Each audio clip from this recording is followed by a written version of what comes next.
Selamat pagi dan salam sejahtera bagi kita semua. Pada hari ini saya akan menyampaikan sebuah materi presentasi yang sebelum telah saya bawakan pada kegiatan ujian tengah semester, yaitu terkait dengan dampak pandemi COVID-19 terhadap siswa dan juga performa pembelajaran. Sebelumnya izin memperkenalkan diri, nama saya Hafsah Pia Syiridan, dan saya berasal dari jurusan Manajemen Angkatan 2020, kelas TPA PKBC.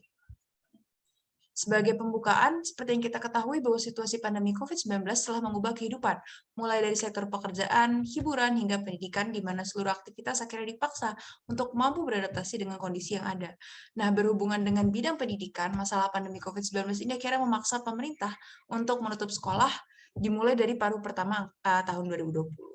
Nah, menanggapi hal tersebut, sektor pendidikan tentunya perlu menemukan cara agar kegiatan pendidikan mampu tetap berjalan seperti seharusnya.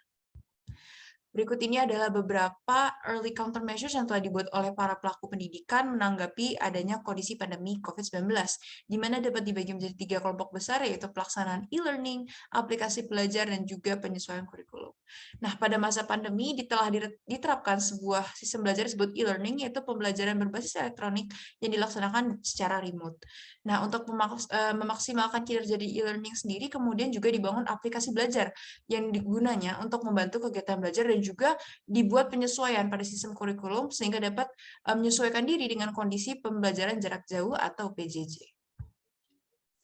Nah, penerapan early countermeasures tersebut tentunya memiliki beberapa kelebihan yang tidak dimiliki oleh kegiatan pembelajaran normal. Seperti diantaranya adalah jauh lebih fleksibel, di mana kegiatan pembelajaran dapat dilakukan kapanpun dan dimanapun, sehingga siswa dapat memilih waktu belajar yang dirasa tepat untuk mereka dan juga mulai melakukan kegiatan yang sebelumnya tidak bisa mereka lakukan, karena minimnya waktu. Kemudian secara biaya juga lebih minim, karena hanya bermodalkan device elektronik dan juga terhubung dengan internet. Dan yang selanjutnya adalah jauh lebih efektif dan cepat. Hal ini terkait dengan informasi terkait pembelajaran, yang dimana segala informasi itu telah diakses ke internet sehingga lebih cepat dan lebih mudah untuk diperoleh.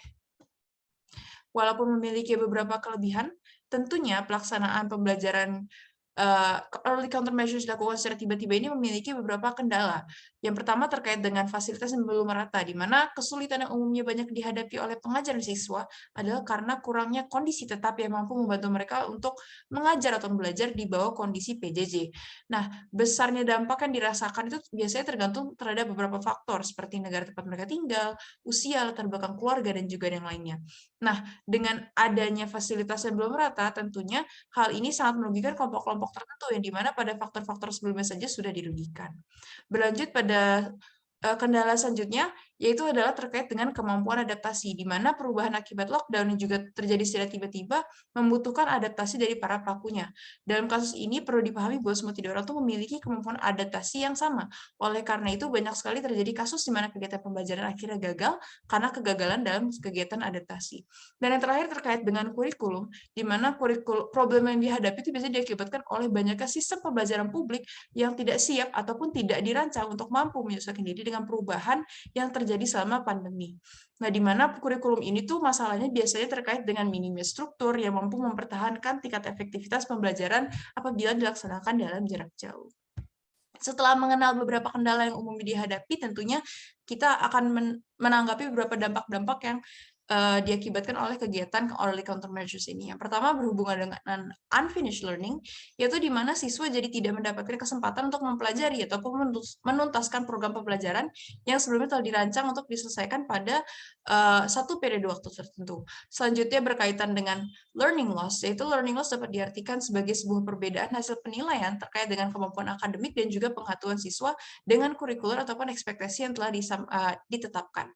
Nah, kombinasi dari keduanya ini nantinya mampu menyebabkan terjadinya penurunan performa, di mana hal ini terbukti di mana di beberapa negara siswa itu di beberapa jenis mata pelajaran akhirnya performanya menurun secara drastis.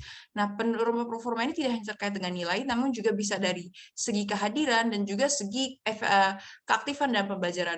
Hal ini umumnya diakibatkan karena perubahan yang terjadi selama pandemi, di mana sering dilaksanakan adanya physical distancing dan juga penutupan sekolah, sehingga para siswa sendiri menjadi jarang berinteraksi dengan orang lain.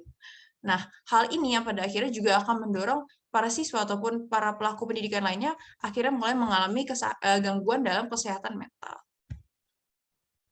Dari uraian telah dijelaskan sebelumnya, dapat disimpulkan bahwa kegiatan pembelajaran yang dilakukan secara remote learning atau PJJ itu memiliki dampak krusial yang nantinya mampu mempengaruhi kehidupan dalam jangka panjang bagi para pelaku-pelakunya. Oleh karena itu, ada beberapa penanganan masalah yang dapat dilakukan seperti mulai menerapkan memperbaiki sistem pendidikan, melakukan pelatihan dan juga penyediaan fasilitas, melakukan pengawasan pada performa, dan juga memberikan bimbingan kesehatan mental kepada para pelaku pendidikan. Perlu diterapkan juga sebuah penelitian terkait dengan penyebab-penyebab baik dalam skala makro atau mikro terkait dengan metode apa yang sebaiknya digunakan untuk memperbaiki situasi yang sudah terlanjur terjadi. Nah, kemudian untuk masing-masing fokus dari penanganan masalah ini ada baiknya dibuat saling bersinergis antara satu sama lain. Mengapa hal itu dikarenakan dianggap dengan ada sinergi antara penanganan masalah mampu membantu proses penanganan performa pendidikan siswa secara lebih optimal.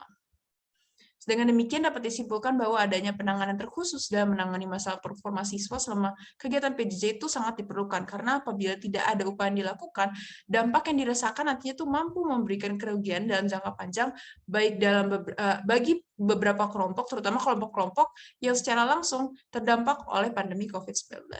Sebagai penutup, ada baiknya mengutip sebuah quote dari Bapak Nelson Mandela terkait dengan pentingnya pendidikan, di mana pendidikan adalah senjata paling mematikan di dunia, karena dengan pendidikan Anda dapat mengubah dunia.